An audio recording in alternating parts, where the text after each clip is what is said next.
دیکھیں حمل کا بھوک سے کوئی تعلق نہیں ہے. پریگننسی تو روزہ رکھ کے بھی ہو سکتی ہے. پیر اور جمعرات کا روزہ تو ویسے ہی سنت عمل ہے, وہ تو ویسے ہی رکھنا چاہیے. اور آپ کی وائف کی یہ نیت ہے کہ شاید اللہ اس کی برکت سے اولاد دے دے, تو اللہ سے امید بھی کی جا سکتی ہے کہ عبادت کر کے جو دعا کی جاتی ہے وہ زیادہ قبول ہوتی ہے. حضرت زکریا علیہ السلام محراب میں نماز پڑھ رہے تھے, پھر اللہ سے دعا مانگی کہ رب لا تذرنی فردا وانت خیر الوارثین, اے اللہ مجھے اکیلا نہ چھوڑ, مجھے اولاد چاہیے, تو بہترین وارث ہے.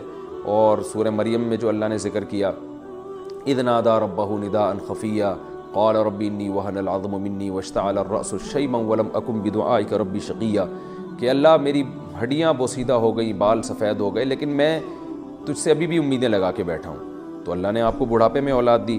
تو عبادت کر کے دعا مانگنے میں قبولیت کا امکان زیادہ ہوتا ہے. باقی یہ کہ ہماری دل سے دعا ہے کہ اللہ آپ کو نیک صالح اولاد عطا فرمائے. بڑی آزمائش ہے یہ, ہم جانتے ہیں. تو اولاد سے تو گھر میں بڑی برکت ہوتی ہے, رزق میں بھی برکت ہوتی ہے, اور آنکھوں کی ٹھنڈک بنتی ہے اولاد. دل سے دعا ہے میری آپ کے لیے, دونوں کے لیے, اللہ آپ کو نیک صالح اولاد عطا فرمائے. اچھا, اولاد جو آج کل نہیں ہو رہی, آپ کے واقعے سے میں اس کو نہیں جوڑ رہا, ایک جنرلی ایک بات بتا رہا ہوں. اولاد نہ ہونے کی ایک بڑی وجہ جو ہمارے معاشرے میں یہ ہے, دیر سے شادی. لڑکیوں کی جو عمر ہے نا, وہ جب تھوڑی سی عمر زیادہ ہوتی ہے تو ان میں حمل ٹھہرنے کے چانسز کم ہو جاتے ہیں. تو دیر سے شادیوں کا جو ہمارے معاشرے میں ایک رجحان ہے نا, کہ پڑھ لیں, پہلے یہ کر لیں, پھر یہ کر لیں, پھر یہ کر لیں, تو جب شادی ہوتی ہے تو وہ پھر جو ہے نا حمل ٹھہرنے کے چانسز کم ہو جاتے ہیں.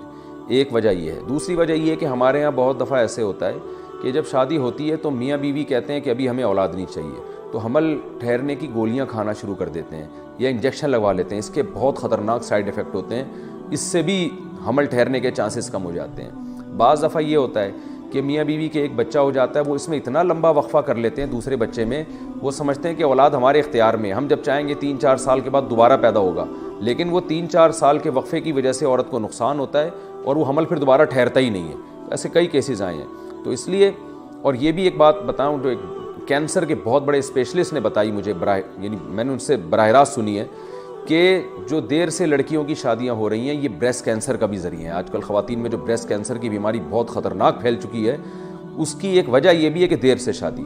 وجہ اس کی ہے کہ جو بریسٹ ہے وہ میچور ہو چکا ہوتا ہے, اور اس میں پھر جو مائیں یعنی اس میں جب دودھ آتا ہے تو اس کی جو سیل کی جو ٹوٹ پھوٹ ہوتی ہے, اس کی وجہ سے ڈسٹربنس پیدا ہو جاتی ہے اور وہ کینسر کی طرف لے جاتی ہے.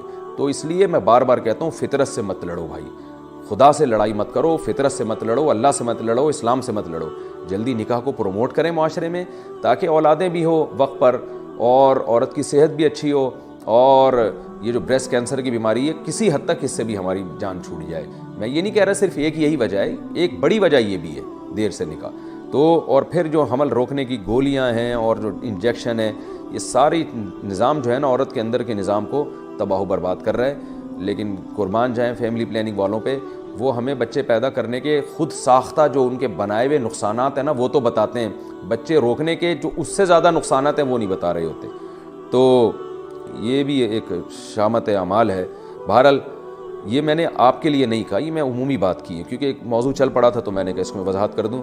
میری دل سے دعا ہے اللہ تعالیٰ آپ کو نیک اور صالح اولاد عطا فرمائے. بعض دفعہ یعنی اللہ کی طرف سے بھی نہیں ہو رہا ہوتا, جلدی بھی شادی ہو جاتی ہے, میاں بیوی میں کوئی خرابی بھی نہیں ہوتی, نہ انہوں نے حمل روکنے کی کوئی تدبیر اختیار کی ہوتی ہے, پھر بھی نہیں ہو رہی ہوتی اولاد, پھر یہ اللہ کی طرف سے. تو اللہ سے بس اچھی امیدیں لگانی چاہیے, اور جو آزمائش مقدر ہے اس پہ صبر کرنا چاہیے.